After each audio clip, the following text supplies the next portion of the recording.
Sasha Bashir's voice has turned very, very macho indeed. How's that? And I look better. You're really... Wow. If I was a man, I hope I'd be you. The traffic in Kuala Lumpur is something to be addressed as well.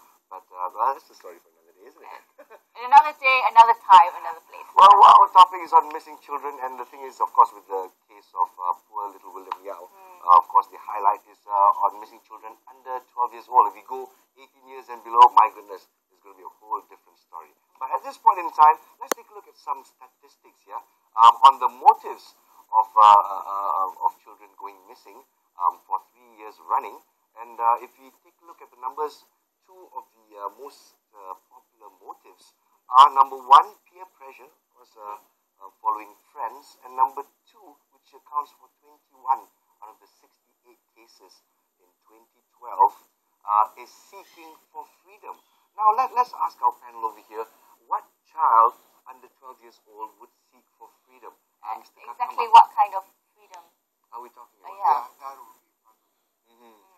Because if I was a 12-year-old, I want to run away from my home and I'm seeking freedom.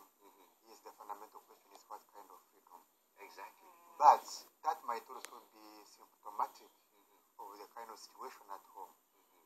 Again, for me, I don't want to make assumptions. But one can, for example, imagine that if I was a 12-year-old, I want to gain freedom. Maybe the situation at home is not comfortable for me. Maybe my parents are abusive. Maybe the parents are not providing for me what I need. Maybe the parents are not giving me the space to talk or to discuss or to contribute to anything. And I feel my space so constrained. I feel I'm not having the freedom to be part of the family in a manner that promotes my desires and my intentions. So I decided that maybe by running away, I can gain a bit of that freedom. But I think, as you correctly put it, it might be something we need to understand better for a 12-year-old or a 10-year-old to think of seeking freedom. What kind of freedom? What are the kind of limitations? What is the kind of situation that the child is going to run away from home? Now, for our learned psychiatrist, yes, in your opinion, what could possibly move a 12-year-old? Of course, it's been explained by Mr. Kakama, but from a psychiatrist's point of view, could there something be wrong at home, or just times are just changing too fast, too soon? I think my opinion is more like at home is very, very important. You know, how the relationship between family members is important, especially with the parent. I always give the quote, nowadays the parent should be the best friend of your children.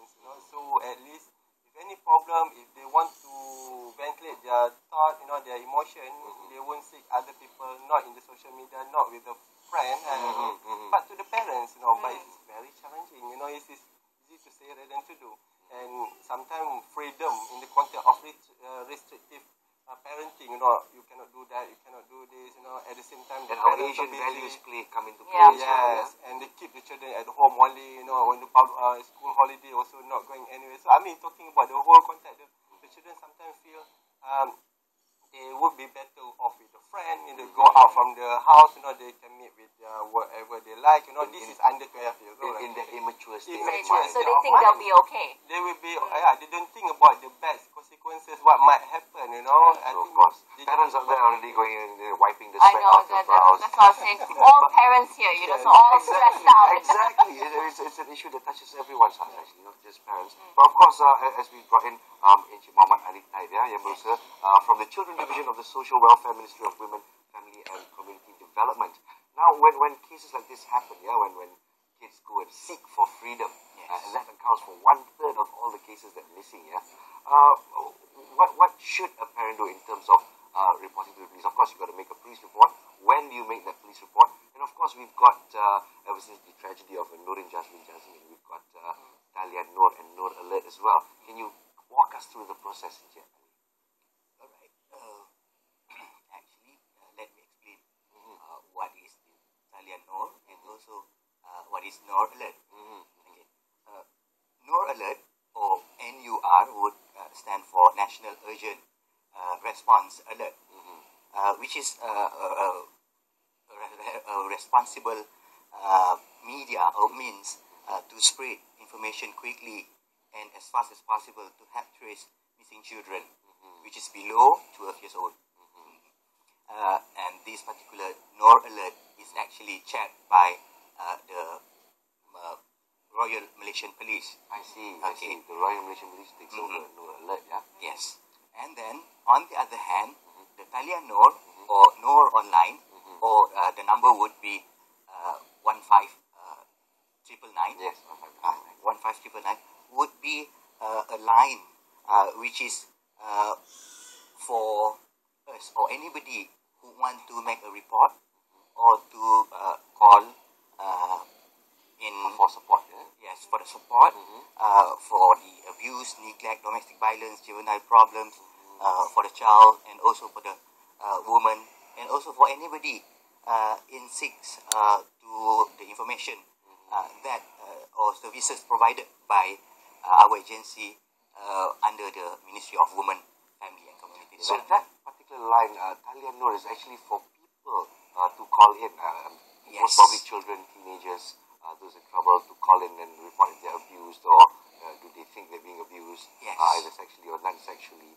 So that's more of a personal line, sort of a befriended sort of feel, yeah? Yes, So the NOR alert is a totally different entity where it is the national urgency response, where you Yes. spread the information across the net and to of course, locate the missing children, yeah? So two different entities right here. Some people get confused. So But I right think here, because the of the official similar material, name, yeah, very different avenues Yes. for different situations. Okay. Now, when we talk about the net, though, of course, with this day and age, for example, we remember the case of Nayati Mudlia, yeah, who was abducted outside his own school, which actually is, if we take a look at the statistics, yeah, if I'm not mistaken, abduction from home and from school are two of the highest number of cases. So, of course, parents should be aware that it's at home where it's the most dangerous. What are your thoughts on that, Mr. Kakama? Yeah. Where it happens in the home, where It parents happens feel in it's a home, more and it's very unfortunate, isn't it? Because the home, as has been said before, should be the safest place to be. So my view would be that we should be aware of what is happening in our homes. We shouldn't assume that because we have the homes, they are safe, they are secure. We should know what is going around the home. We should take care and make sure that we don't leave children at home by themselves. We should also be conscious about whom we leave the children with. We must be aware what is happening in the environment.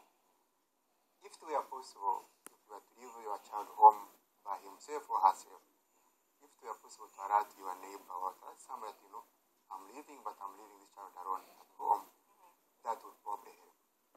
But At least there's also, an awareness. at least some awareness. Yeah. But even the child may need to be given some caution to take care and to make sure. Don't open the door for Exactly. anybody. Some basic tips on how the child can be kept safe if by one reason or another the child has to be left at home. But I think also what might also help is that if it is happening within the home, then something needs to be done in the wider neighborhood, so that it's not just the watch within the individual home, but the watch should spread and should also involve the community at large, Yeah, yeah? and the community. Because the community Neighborhood. is not a physical space. Yes. It's really a social environment. Exactly. And everybody needs to get concerned. Now, when we talk about the social environment, things have changed very much. And when we talk about NOR alert, where the information is trying to be spread as fast as possible. So we talk about the advent of social media, we talk about Facebook, we talk about Twitter, and all the many things I'm still getting used to. Yeah? There's so many out there Yeah, there's now. so many out there, so many passwords. But here's the thing. Many have found that Facebook and Twitter have been found effective in lending a helping hand, or has it? Because, for example, in the case of Nayati Mudlaya, some people have said that they have used Facebook, the perpetrators have used Facebook to actually trace in, see where he lives because of the pictures they post, where he goes to school, who his friends are. So, pros and cons of social media in terms of trying to locate missing children, or even safety, for example. Inchali, can we start off this discussion? What are your thoughts on that? Actually, on our part, the government part, we have launched last year on the social media safety for the children, child online safety.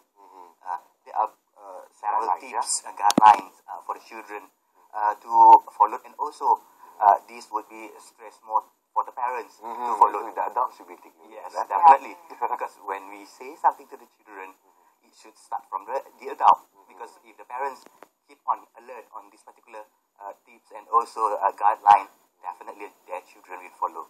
So like staying aware of what their child puts on Facebook in the first place. Yeah. All right, very, very good, very good. From a psychiatrist's point of view, I think now we cannot stop the flow of social media. You know, I definitely say it's more good. I have to say, after all, if we've been train them properly, you know, and used for the good things, you know, for example, communicating with friends, you know, but not in front of the Facebook all the time without eating, without missing with the family member. That's a bad side. So in terms of like this missing children, for example, we're looking at this. We can see like age of 12 above sometime, you know, they have a tendency to attach to social media and follow friends that just met for 2 days, 3 days and missing from home, you know. This actually should not happen. And as I mentioned earlier, one of the components, like the parents being a friend, also probably friend in the Facebook, so at least knowing what actually the child's putting up. And for children out there, even thinking of adding your parents on Facebook, no, what are you doing? That's like Thinking crazy. it's impossible. Can you imagine your child looking you up on Facebook? That's impossible. No, that would be me doing that. And he'll be like, no. Well, we'll discuss what parents can do to keep an eye on their children, especially on this virtual space and the space that we call home. Well, all that more coming up on the Breakfast Show. The show was making up for. Stick with us.